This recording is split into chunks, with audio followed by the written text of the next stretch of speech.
Baik, bismillahirrahmanirrahim. Alhamdulillah wa bihi nasta'in wa ala umuri dunya waddin. Wassalatu wassalamu ala asyrafil anbiya'i wal mursalin sayyidina wa nabiyyina Muhammadin wa ala alihi wa ashabihi ajma'in. Amma ba'du.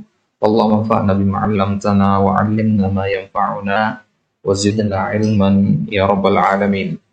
Ikhwani fid din, a'azzani Allah wa iyyakum jami'an. Alhamdulillah taala, pada kesempatan kali ini kita akan sama-sama mulai membaca sebuah kitab dalam bidang ilmu nahwu, kitab yang sangat masyhur sekali, yaitu kitab Mulakhas Qawaidul Lughah Al-Arabiyyah. Sebuah kitab yang membahas tentang kaidah-kaidah nahwu dan sharaf. Nah, mempelajari ilmu nahwu dan mempelajari ilmu sharaf tentu merupakan bagian dari rangkaian pelajaran yang harus dipelajari oleh para tulab al-ilmi syar'i. Maka tidak bisa dikatakan seorang sebagai talib kecuali dia memiliki alat untuk menggali ilmu-ilmu syariat. Alat itulah ilmu nahwu dan ilmu saraf.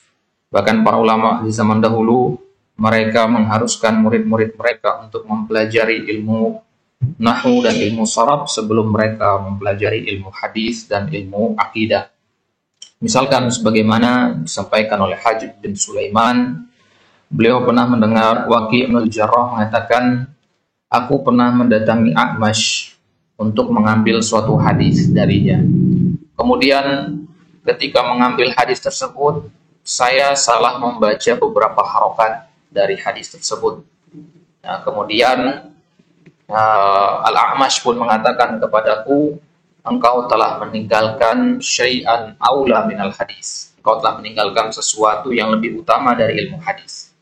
Maka Imam Waqi' pun bingung, bertanya kepada Al-A'mash, apa itu sesuatu yang lebih utama daripada ilmu hadis? Sesuatu yang lebih awal dipelajari sebelum mempelajari ilmu hadis. Maka kata Al-A'mash, an-nahwu, ya. Maka kemudian Al-A'mash tidak jadi melanjutkan hadisnya. Beliau malah mendiktekan kepada Imam Waqi' ilmu nahwu. Setelah itu baru kemudian beliau diktekan ilmu hadis. Nah, jadi ilmu syar'i yang antum pelajari harus dibangun di atas ilmu nahwu dan ilmu saraf sebagai alat untuk memahaminya. Karena kesalahan dalam nahwu, dalam lughah itu akan berimbas kepada kesalahan di dalam memahami ilmu syariat. Begitu juga sebaliknya, jika antum memiliki dasar lughah yang kuat, maka kemungkinan besar antum akan sangat mudah untuk memahami ilmu syariat pada taufik dari Allah. Baik, maka kitab yang kita pakai ini kitab Mulakhas Qawaidul Lughah Al-Arabiyyah karangan Fuad Nikmah. Kitab ini terdiri dari dua bagian, terdiri dari dua juz. Juz yang pertama itu membahas kaidah-kaidah nahwu. Kemudian juz yang kedua itu membahas kaidah-kaidah saraf. Kaidah-kaidah nahwu nanti akan dibahas dalam 6 bab.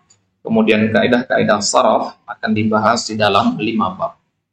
Itulah isi dari kitab Mulakhas Qawaidul Lughah Al-Arabiyyah. Baik. Untuk menghemat waktu kita langsung saja mulai. Silakan antum buka di kitabnya. Yang pakai PDF antum bisa buka di halaman 17.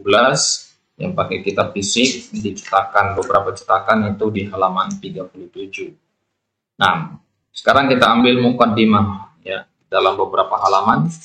Insyaallah setelahnya baru kita akan masuk ke al-faslu al-awwal, fasal yang pertama. Nah, berarti pertemuan kali ini dan pertemuan selanjutnya masih membahas tentang pembagian atau tentang ilmu nahwu, yaitu juz al-awwal. Baik, kita mulai ikhwah. Qawaidu an-nahwi. Qawaid jamak dari kata kaidah, artinya aturan dasar, prinsip dasar, grammar ilmu nahwu.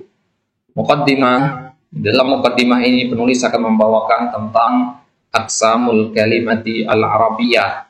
Aqsam jamak dari kata qismun, artinya bagian. Bagian-bagian kata dalam bahasa Arab. Sebelum kita masuk ke situ, di sini akan disampaikan apa yang dimaksud dengan ilmu nahwu. An-nahwu qawaidu yu'rafu biha wazifatu kulli kalimatin dakhilal jumlati.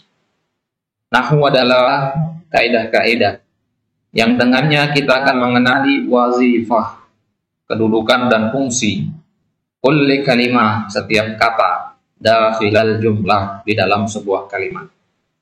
Kalimat itu terdiri dari kata-kata. Maka kata-kata itu ya, kadang dia memiliki fungsi yang berbeda-beda. Kadang dia sebagai subjek, kadang sebagai predikat, kadang dia sebagai objek, kadang sebagai keterangan, ya, kadang dia sebagai fa'il, maf'ul, dan seterusnya. Wadabtu awakhiril kalimat, dan juga ilmu nahwu mempelajari tentang dobot harokat awakhiril kalimat, ya, ujung-ujung kata.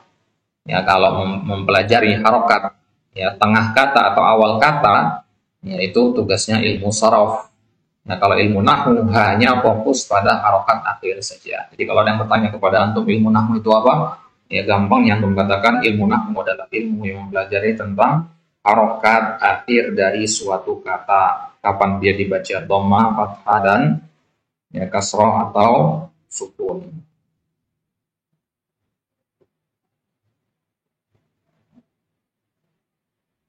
Nah, jadi ulama-ulama zaman dahulu itu terkadang kalau mengatakan ilmu nahwu itu maksudnya juga ilmu sorof. Ya, ilmu nahwu itu juga kadang maksudnya ilmu sorof. Dan keduanya kadang juga disebut dengan nama ilmu al-i'rab. Nah, sekarang para ulama membagi ilmu nahwu dan ilmu sorof. Ilmu nahwu bagian tersendiri, sorof bagian tersendiri untuk mempermudah. Maka kitab-kitab zaman dahulu kala itu sulit-sulit karena menggabung antara dua ilmu ini, ilmu nahwu dan ilmu sorof sekalian. Nah, jadi ilmu nahwu, kalau sudah selesai kita mempelajari ilmu nahwu, artinya dasar-dasarnya sudah kita ketahui seluruhnya, maka ada 3 hal yang bisa kita dapatkan. Yang pertama tadi, kita mengetahui kedudukan setiap kata. Yang kedua, kita mengetahui harokat akhir yang benar dari setiap kata. Yang ketiga, wa kaifiyatu i'rabiha, bagaimana mengi'rabnya. I'rab itu artinya ya proses menjelaskan kedudukan kata dalam kalimat, itu namanya i'rab. Kata ini sebagai fa'il, ini maf'ul, itu namanya al-i'rab. Baik. Wa tanqasimul kalimatul arabiyyatu ya thalathata aqsamin. Kata dalam bahasa Arab itu terbagi menjadi 3 bagian, ismun, fi'lun, harfun, isim, fi'il, dan harf. Kalau kita katakan aqsam, berarti la yujad al-qismu ar-rabi'. Ya, kalau dikatakan kisim itu berarti nggak ada pembagian yang keempat atau yang kelima. Tapi kalau dikatakan naum, bisa jadi ada naum ar-rabi, al-khamis, dan seterusnya. Baik.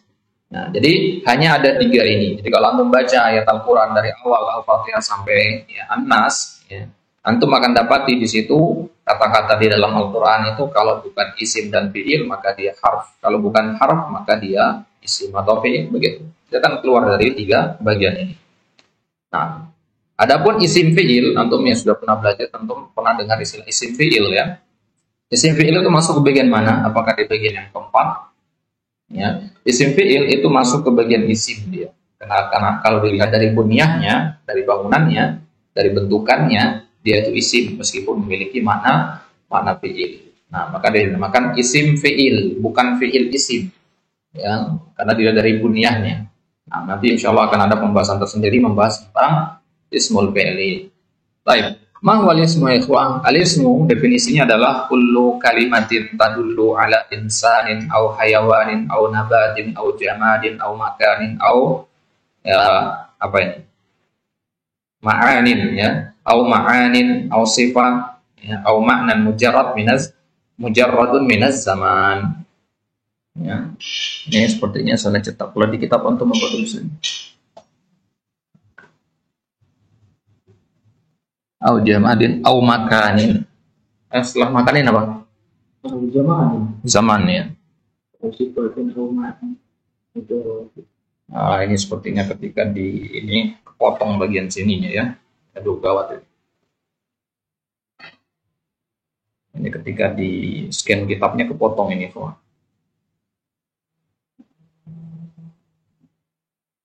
Baik, nanti kita ganti cetakannya. Baik, jadi sebenarnya ini adalah zamanin ya. Yang potong ini. Zai di sini. Nah, jadi definisi dari isim yaitu kata benda adalah setiap kata dalam bahasa Arab yang kalau diterjemahkan itu artinya menunjukkan insan, ya, nama orang. Misalkan untuk mengatakan Muhammad, ya, au hayawan atau menunjukkan nama hewan. Misalkan untuk mengatakan kiptun, ya, kucing. Au nabat atau tumbuhan, ya, misalkan untuk mengatakan syajarah, ya, pohon. Au jamad atau benda mati, misalkan untuk mengatakan kitabun. Au makanin atau nama tempat, misalkan atau mengatakan masjidun, Jakarta, misalkan. Au zamanin atau waktu, misalkan yaumun, hari. Au sifatin atau menunjukkan atas kata sifat, ya, misalkan tawilun, tinggi, ya. Au maknan atau sebuah makna. Makna itu adalah sesuatu yang abstrak, ya. Misalkan kita mengatakan as-sabar, kesabaran. Kesabaran itu kan tidak ada bentuk fisiknya, ya. Kesabaran itu bisa kita pahami lewat logika saja, hanya ada gambarannya di dalam pikiran. Nah, itu namanya makna. Nah, dan dia mujarrodun minaz zaman, ya. Mujarrod minaz zaman artinya terlepas dari keterangan waktu. Ya, jadi dia tidak memiliki keterangan waktu.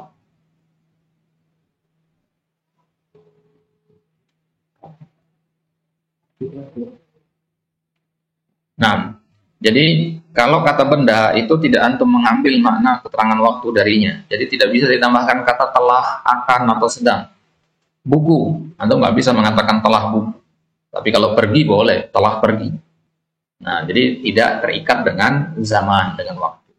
Contoh-contohnya antum bisa lihat di sini, rojulun, menunjukkan insan. Karena rojulun artinya seorang laki-laki. Asadun, yang menunjukkan hayawan, berarti dia isim, karena asad artinya singa. Zahratun, bunga, ini isim, kenapa? Karena menunjukkan nabat, tumbuhan. Haid itu artinya tembok, dinding, ya, ini menunjukkan kalau dia itu isim, kenapa? Karena haid itu adalah kata benda, ya, karena haid itu adalah kata benda mati, ya, jamad. Al-Qahirah, ya, Kairo, kata Kairo itu nama tempat. Isim berarti syahr itu bulan, berarti dia keterangan waktu, zaman, ya, berarti dia adalah isim. Nazifun, ya, nazifun bersih, kata sifat, ya, bersih, tinggi, hitam, putih, sebagainya itu kata sifat, ya, semuanya itu adalah isim juga. Kemudian istiqlal artinya kemerdekaan. Kemerdekaan itu warnanya apa, bentuknya apa, kita nggak tahu, maka dia adalah sebuah makna. Mujarrad minaz zaman, dengan syarat dia harus terlepas dari keterangan waktu. Ya, kalau ada keterangan waktu dia masuknya ke masdar. Masdar itu isim atau fiil, dia itu isim tapi memiliki kandungan makna fiil. Semisal kata kitabah. Ya, kitabah ini dia masdar. Ya, tapi dia itu diambil dari fiil, ya, menurut sebagian ahli nahwu dari kata katabah. Ya, sehingga kadang dia itu bisa diikat dengan waktu, ya, bisa diikat dengan waktu. Baik, tapi hukum asalnya isim itu tidak bisa terikat dengan waktu. Baik, berarti ini adalah cara untuk menentukan isim dengan melihat kepada artinya, lihat ke kamus. Ya, baik. Wa yatamayyazul ismu an ghairihi minal kalimat fi annahu, isim beda dengan yang lainnya. Ghairihi maksudnya fiil dan huruf. Ya, bedanya adalah yang pertama yumkinu tanwinuhu. Yumkin tanwinuhu artinya bisa ditanwin, bisa ditambahkan tanwin. Karena tanwin merupakan ciri khas dari isim. Ya, Ibnu Malik mengatakan bil jarri wat tanwini wan nidawat. Bil jarri wat tanwin. Nah, jadi mungkin ditanwin artinya bisa ditanwinkan. Tanwin itu sendiri apa? Tanwin itu adalah suara non sukun yang berada di akhir kata. Ya, di tanwin nggak mungkin berada di tengah. Contohnya rojulun, ya, kitabun, ini tanwin. Dan tanwin itu ada 3 macam, dhammatain, fathatain, dan kasratain. Jadi ya, tanwin sama dhammah bedakan. Ya, kalau dhammah itu rojulu, nah, kalau tanwin itu rojulun. Nah, rojulan juga tanwin, rojulin juga tanwin. Kenapa? Karena sama-sama ada suara nun sukun di belakangnya. Baik. Kemudian yumkinu idkhalu al-alai, bisa dimasuki oleh alif lam. Contohnya rojulun tadi bisa ditambahkan alif lam jadinya ar-rojulu. Kitabun tambahkan alif lam jadinya al-kitabu. Kalau dikatakan penambahan itu penambahan di depan maksudnya. Karena alif lam pasti di depan. Ya, syajaratun jadinya asyajaratun. Dan penambahan alif lam itu tidak boleh setelahnya ada tanwin. Alif lam dengan tanwin itu tidak boleh bergabung pada satu kata yang sama. Baik. Perbedaan isim yang lain yang ketiga adalah yumkin idkhalu harfan nida'i alaihi. Ya, ada kemungkinan kita memasukkan huruf nida kepadanya. Contohnya huruf nidanya ya rajulu, ya Muhammadu. Nanti ada bab sendiri untuk membahas an-nida. Nah, yang tadinya rajulun kalau dipanggil dengan ya makanya menjadi ya rajulu, tidak boleh ya rajulun, ya Muhammadun, enggak boleh. Dia mabni jadinya ya rajul. Nah, kemudian ciri yang keempat, yumkin jarruhu bi hurufil jarri au bil idhofah. Bisa dijar dengan huruf jar atau dengan memposisikannya sebagai mudhaf. Ya, atau mudhafun ilaih. Contohnya misalkan yang kemasukan huruf jar ala syajarati. Ala syajarati ini, kata asyajarati ini sekarang dikatakan dalam kondisi al-jar. Kenapa? Karena sebelumnya ada huruf jar, yaitu ala. Kemudian gusnus syajarah. Gusn asyajarah. Ya, gusn artinya cabang atau ranting pohon. Nah, di sini lihat kata asyajarah. Asyajarah di sini dia posisinya sebagai mudhofun ilaih. Ya, dia dinamakan dalam kondisi jar. Jadi jar itu bukan hanya dengan huruf jar. Jar itu juga bisa dengan menjadikan kata tersebut sebagai mudhofun ilaih. Ya, misalkan antum ingin menjadikan kata Muhammadun itu menjadi jar. Muhammadun kan dhamma. Kita ingin ubah dia menjadi kondisi jar, maka kita tambahkan mudhof di depannya. Kitabu Muhammadin. Nah, sekarang Muhammadin menjadi kondisi jar disebabkan dia berposisi sebagai mudhofun ilaih. Nah, jadi yang ghusun itu mudhaf, asyajarati mudhafun ilaih. Nah, kemudian yang kelima, ciri yang kelima adalah yumkin isnadu ilaih. Ya, ada kemungkinan untuk disandarkan kepadanya. Ya, artinya dia dijadikan sebagai ya sebuah mubtada. Ai al-ikhbaru anhu, atau mungkin untuk dikabarkan tentangnya. Artinya diceritakan. Ya. Misalkan kata al-kitabu mufidun. Al-kitabu mubtada, mufidun khabar. Nah, ini namanya al-isnad atau al-ikhbar. Ya, jadi al-kitab ini isim. Kenapa? Karena bisa kemasukan khabar mufidun. Mufidun khabarnya. Ya, jadi gampangnya adalah isim itu adalah kata yang bisa dimasukkan khabarnya. Ya, atau bisa dijadikan sebagai mubtada. Karena nggak mungkin kata kerja menjadi mubtada. Ya, pastinya ya pasti berbentuk isim. Jadi hanya isim saja yang bisa menjadi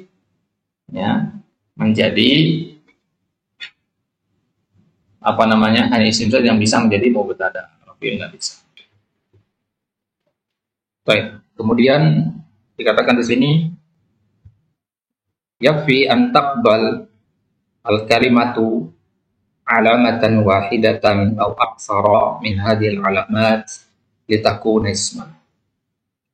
Yakfi, artinya cukup. Sebuah kata dalam bahasa Arab dikatakan sebagai isim, cukup dia menerima satu saja dari tanda-tanda yang 5 tadi. Ya, cukup saja satu, kalau 2 ya lebih bagus lagi, begitu maksudnya. Nah, maka tingkat ismiyah suatu kata, tingkat keisiman suatu kata itu dilihat dari berapa tanda yang dia miliki dari tanda-tanda yang 5 tadi. Semakin banyak tandanya maka semakin kuatlah sifat ismiyahnya. Baik, itu dia ikhwah ya 5 ciri dari isim. yang membedakan dia dengan fi'il. Lantas apa itu fi'il? Al-fi'lu huwa kullu kalimatin tadullu ala hududi syai'in fi zamanin khasin. Fi'il adalah kata yang menunjukkan atas hudus. Hudus artinya kejadian atau peristiwa. Menunjukkan atas terjadinya sesuatu fi zamanin khas, di waktu tertentu. Ini menunjukkan berarti fi'il itu yaqtarinu bi zaman. Bahwa fi'il itu terikat dengan waktu. Contohnya kataba, katabatnya telah menulis, terikat dengan waktu. Yajri, sedang berlari atau akan berlari, terikat dengan waktu. Isma', dengarkanlah, terikat dengan waktu. Fi'il madhi, fi'il mudhari, dan fi'il amr. Nah, wa yatamayyazu al-fi'lu an ghairihi min al-kalimat fi annahu yumkin. Lantas apa pembeda fi'il dengan isim dan huruf? Pembedanya ada 4. Ya, kalau isim tadi pembedanya ada 5. Yang pertama, ittisaluhu bi ta'il fa'il. Bersambungnya dia dengan ta'ul fa'il. Kalau ketemu sebuah kata nanti dalam bahasa Arab, ya di ujungnya ada ta'ul fa'il. Apa itu ta'ul fa'il? Sebuah huruf, yaitu huruf ta, dan dia menunjukkan atas pelaku dari fi'il tersebut. Nah, jadi ketika mengatakan kata betu, kata itu fi'ilnya, kemudian tu itu fa'ilnya. Nah, jadi kata betu ini meskipun tulisannya satu kata, ya sebenarnya terdiri dari 2 kata. Nah, kata betu, ya tu itu namanya ta'ul fa'il. Ya, syakar ta, ini namanya ta'ul fa'il. Jadi kalau diterjemahkan, maka tu dan ta ini menunjukkan pelaku dari fi'il ini. Kata ya, siapa pelakunya? Tu. Nah, dalam ilmu sorof, tu itu adalah tasrifan dari dhamir ana. Berarti analah pelaku dari kata apa tadi. Syakarta, dalam ilmu sorof, ta itu adalah tasrifan dari dhamir anta. Ya, berarti fa'il dari kata syakarta adalah dhamir anta. Nah, itu namanya ta'ul fa'il. Baik, jadi ta'ul fa'il itu apa saja? Ta'ul fa'il itu ada di anta, antuma, antum, anti, antuma, antunna. Ta'ul fa'il itu ada di anta, ya, anti, dan ana. Nah, ya, kalau anti itu ta'ul fa'ilah. Baik. Kemudian yang kedua, ittisaluhu bi ta'it ta'nis. Dia bisa nyambung dengan ta'ut ta'nis. Ta'ut ta'nis. Apa bedanya dengan ta'ul fa'il? Kalau at-ta'nis itu dari kata mu'annas, annatsa yu'annis ta'nisan. Ini artinya ta' yang memu'annaskan fi'il tersebut atau fa'ilnya. Contohnya kata katabat. Nah, biasanya istilah ta'ut ta'nis ini ditambahkan kalimat as-sakinah. Ta'ut ta'nis as-sakinah. Baik. Kemudian lihat kata-kata bats itu pada fi'il madhi. Nah, kalau fi'il mudhari'nya taktubu, anta taktubu, tohiya taktubu. Nah, baik. Perhatikan kata taktubu di situ, ya tak yang ada di awalnya ini namanya ta'ut ta'nis. Apa bedanya dengan yang di madhi? Kalau yang di madhi itu namanya ta'ut ta'nis as-sakinah. Nah, kalau taktubu ini ta'ut ta'nis saja. Ya, ta'u at-ta'nis. Kenapa? Karena dia menunjukkan bahwasanya pelaku dari 2 kata kerja ini perempuan. Katabat pelakunya ia, taktubu juga pelakunya ia. Ya, bedanya adalah katabat madhi, ya, taktubu mudhari. Kalau madhi namanya ta'ut ta'nis as-sakinah, kalau mudhari namanya ta'ut ta'nis. Baik, berarti ta'ut ta'nis as-sakinah itu hanya ada pada fi'il madhi saja. Baik. Kemudian ittisaluhu bi ya'il mukhatabah. Fi'il itu bisa bersambung dengan ya al-mukhatabah. Ya al-mukhatabah itu ya, ada pada dhamir anti di fi'il mudhari, taktubina, ya, kemudian ada di ya, fi'il amr dhamir anti juga, ushkuri. Nah, 2 ya ini namanya ya'ul mukhatabah. Apa itu mukhatabah? Mukhatabah artinya lawan bicara. Orang yang antum ajak bicara itu namanya mukhatab. Kalau laki-laki, kalau perempuan namanya mukhatabah. Nah, berarti ya'ul mukhatabah artinya ya yang menunjukkan lawan bicara berjenis perempuan. Taktubina, ya, di situ ya, berarti pelakunya adalah perempuan. Uskuri perempuan. Kemudian ciri pembeda yang keempat adalah ittisaluhu binunit taukid, yaitu dia bersambung dengan yang namanya nun at-taukid. Nun at-taukid, ya, bahasa kita adalah nun penegas. Taukid itu artinya penegas atau penguat. Jadi suatu kata dihukumi dalam kondisi netral kalau tidak ada taukidnya. Ya, kondisi netral itu namanya khobar. Ya, kalau kita katakan dhahaba Muhammad ilal masjid, Muhammad pergi ke masjid, ini kondisi netral, berita namanya, khobar. Kalimat ini mengandung pemberitaan. Nah, dan kalimat ini bisa kita pertegas, kita tambah penguatnya, yaitu dengan menambahkan nunut taukid. Ya, nunut taukid itu ya, ada yang bertasydid, ada yang pakai sukun. Yang bertasydid itu namanya nunut taukid at-tsaqilah, berat. Kemudian yang sukun itu namanya nunut taukid al-khafifah. Baik. Nah, jadi nunut taukid ini istilah dalam ilmu nahwu. Kalau takkid istilah dalam secara bahasa secara umumnya. Gitu ya. Ya dibedakan antara takkid dengan taukid. Kalau antum lagi berbicara tentang ilmu nahwu, antum katakannya at-taukid.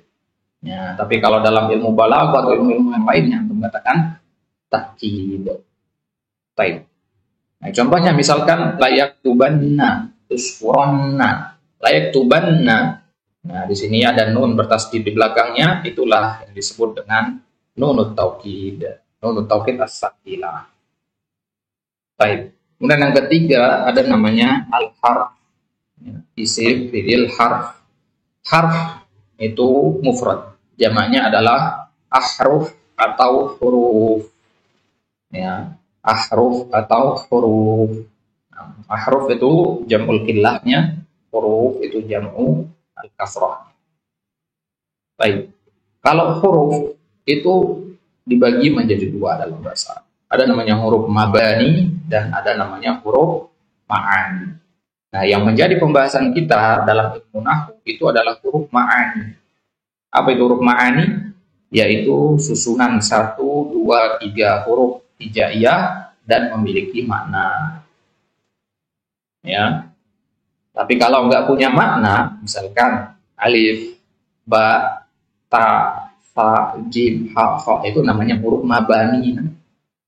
Ya, itu namanya huruf mabani. Tapi kalau dia punya arti, misalkan fi, artinya di dalam, fil masjid, di dalam masjid. Ya. Inna, artinya sesungguhnya. Nah, ini namanya huruf yang kita maksud. Jadi bukan huruf ba, huruf ta, huruf sa, bukan ya. Bukan itu yang kita maksud dengan huruf di sini. Huruf di sini adalah yang memiliki arti. Karena ingat, huruf ini kan pembagian dari al-kalimatu. Apa definisi dari al-kalimah? Ya, lafzun mufid, lafaz yang memiliki makna. Nah, berarti huruf ini harus memiliki makna. Jadi huruf mabani nggak masuk ke sini berarti karena huruf mabani nggak punya makna. Baik, maka definisi huruf di sini adalah kullu kalimatin laisa laha ma'nan illa ma'a ghairiha. Setiap kata yang tidak memiliki arti kecuali kalau dia bersama yang lainnya. Artinya kalau dia berdiri sendiri maka dia tidak punya arti, tidak punya makna, tidak ada kegunaannya. Dia hanya punya arti kalau setelahnya ada isim atau ada fi'il. Nah, fi misalkan, apa arti fi? Nggak tahu kita, kecuali kalau dia sudah menempel dengan kata tertentu. Fil masjidi, ya, beda dengan fil akli. Ya, padahal sama-sama fi di situ. Ya, ya, fil fasli, ya, beda dengan antum mengatakan fit tariqi. Fil fasli dalam ruangan, katakan fit tariq di jalan. Ya, nggak mungkin mengatakan di dalam jalan. Nah, maka fi ini ya, dia memiliki makna berbeda-beda tergantung kepada apa kata selanjutnya. Begitu juga an atau anna, hal dan lam. Ya, fi itu huruf jar, ya, anna itu akhwat dari inna, hal itu istifham dan lam itu al-jasimah. Ya, ini namanya huruf fi, namanya huruf jar, ya, anna tadi namanya huruf akhwat inna, hal namanya huruf istifham, ya. Kemudian lam itu namanya huruf jazim. Nah, jadi huruf itu dalam bahasa banyak sekali jenis-jenisnya. Salah satunya yang paling masyhur adalah harfu al-jar. Baik. Ya, ini dia ikhwah. Insyaallah taala di pertemuan selanjutnya kita akan ambil apa yang dimaksud dengan al-jumlah dan syibhu al-jumlah. Allah taala a'la wa a'lam. Wassallallahu ala nabiyina Muhammad wa ala alihi wa sahbihi wasallam.